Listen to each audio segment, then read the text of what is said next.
नमस्कार साथियों, जय श्री कृष्णा। आपका मैं अपने चैनल पर हार्दिक स्वागत करता हूँ, अभिनंदन करता हूँ। साथियों, अब हम चर्चा करते हैं मूलांक 1 वालों का मूलांक 3 वालों के साथ कैसा संबंध रहने वाला है। मूलांक 1 वालों का 3 नंबर वालों के साथ में जीवन कैसा व्यतीत होता है, क्या-क्या चुनौतियों का इनको सामना करना पड़ता है। मूलांक 1 जो कि सूर्य का अधिपति नंबर है और मूलांक 3 जो कि गुरु का अधिपति नंबर है। अब गुरु और सूर्य की यदि मित्रता होती है, जो कि मूलांक 1 और मूलांक 3 वालों की यदि एक दूसरे के साथ में संबंध होता है और मित्रता होती है, तो ऐसे व्यक्तियों को नई-नई ऊर्जाओं से भरे हुए होते हैं। साथ ही सूर्य के अंदर नेतृत्व क्षमता काफ़ी ज़्यादा स्ट्रॉन्ग होती है। दूसरों को प्रेरणा देने की काफ़ी ज़्यादा मजबूती होती है। आगे बढ़ने की लगाव ज़्यादा होता है।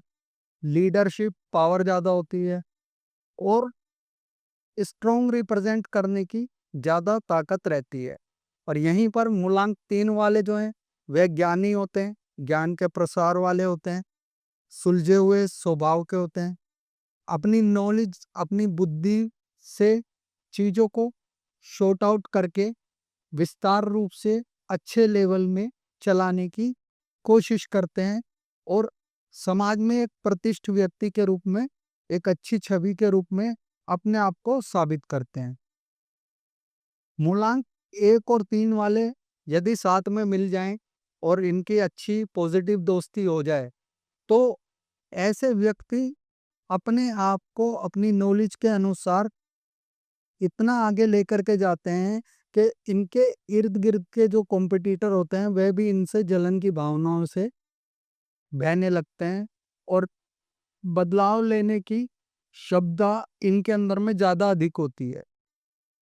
और ये पॉजिटिविटी के साथ में सुचारू रूप से अपनी सूझबूझ से, अपनी ज्ञान और नॉलेज के अनुसार नकारात्मक परिस्थितियों में भी पॉजिटिव रिजल्ट लेकर के आने की क्षमता रखते हैं। उलझे हुए कामों को सुलझाने में ये एक्सपर्ट होते हैं। साथ ही एक अपनी ईगो से या अपने कह रहे हो कि दबाव से चीज़ों को सॉर्ट आउट करने की कोशिश करता है। वहाँ पर दूसरा अपनी सूझबूझ और अपने ज्ञान के माध्यम से चीज़ों को ठीक करता है। साथ ही यदि ऐसे लोग पढ़ाई के लिए एक दूसरे को प्रोत्साहित करें, तो ये अपने लक्ष्य तक हासिल करने में इनको काफ़ी ज़्यादा अचीवमेंट, काफ़ी ज़्यादा पॉजिटिविटी के रास्ते खुल जाते हैं। साथ ही इनका एक दूसरे के साथ में सम्मान की भावना भी काफ़ी ज़्यादा अधिक होती है। दोनों एक दूसरे का आदर भाव सम्मान करते हैं। एक दूसरे के प्रति काफ़ी ज़्यादा लॉयल रहता है, काफ़ी ज़्यादा पॉजिटिव रहते हैं। साथ ही दोनों एक दूसरे की अच्छाई और बुराई को ध्यान में रखते हुए एक दूसरे को आगे बढ़ाने की कोशिश करते हैं। पर यदि इन दोनों की आपस में नहीं पटे और एक दूसरे के आगे जिद्दी पने पर आ जाए, तो ऐसे व्यक्ति एक दूसरे के विरोधी हो जाते हैं। एक नंबर मूलांक वालों को किसी के अंडर में काम करने की आदत नहीं होती, जबकि बृहस्पति उसको अपने ज्ञान के माध्यम से सही दिशा दिखाने की कोशिश करता है। तो एक नंबर वाले को लगता है क्या ये मेरी कमी बता रहा है, मुझे नीचा दिखाने की कोशिश कर रहा है और इसी अहम में एक दूसरे के विरोधाभास हो जाता है और एक दूसरे को चुनौती या टक्कर देता है, जिससे उन दोनों की आपसी रजामंदी जो है वो तानाशाही रवैये में तब्दील हो जाती है और समाज में एक उपहास या एक मजाक मजाक का प्रसंग बन करके वो लोग रह जाते हैं।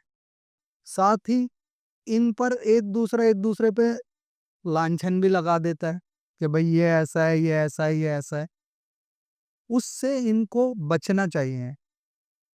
यदि मूलांक 1 वाले और 3 वाले आपस में मिलकर के रहें, तो यकीन मानिए ऐसे लोग काफ़ी ज़्यादा बेहतर तरीके से अपने आप को प्रतिनिधित्व क्षमता के साथ में आगे बढ़ाने की कोशिश करते हैं। इन लोगों को उपाय के तौर पे सर्वप्रथम पक्षियों को दाना डालना चाहिए। मांसाहारी भोजन का सेवन करने से बचना चाहिए। मांस मदिरा का सेवन नहीं करना चाहिए। सात्विक भोजन का खाना खाना चाहिए। साथ ही कोशिश करें कि एक दूसरे की भावनाओं को ठेस ना पहुंचाएं। अपने गुस्से को कंट्रोल रख करके चलें। अपनी एनर्जी को, अपनी ऊर्जा को सही दिशा में लगाने की यदि कोशिश करेंगे तो उससे काफ़ी ज़्यादा लाभ, काफ़ी ज़्यादा फायदा इन्हें मिलेगा। और नित्य प्रतिदिन यदि सूर्य की उपासना करें, गायत्री मंत्र का जाप करें और विष्णु भगवान की पूजा करें तो इनका कल्याण होगा। अपनी लाइफ स्टाइल में ये लोग चंदन का उपयोग करें। महीने में कोशिश करें कि किसी धार्मिक स्थल जरूर जाएं और मासिक कोई यदि एकादशी का व्रत ये कर सकें जो महीने में 2 बार आती है तो इनका कल्याण होगा। तो ये था मूलांक 1 वालों का मूलांक 3 वालों के साथ में संबंध। दोस्तों, यदि आपको मेरी वीडियो पसंद आई हो तो चैनल को लाइक करें, फॉलो करें, सब्सक्राइब करें। नमस्कार। जय श्री कृष्णा।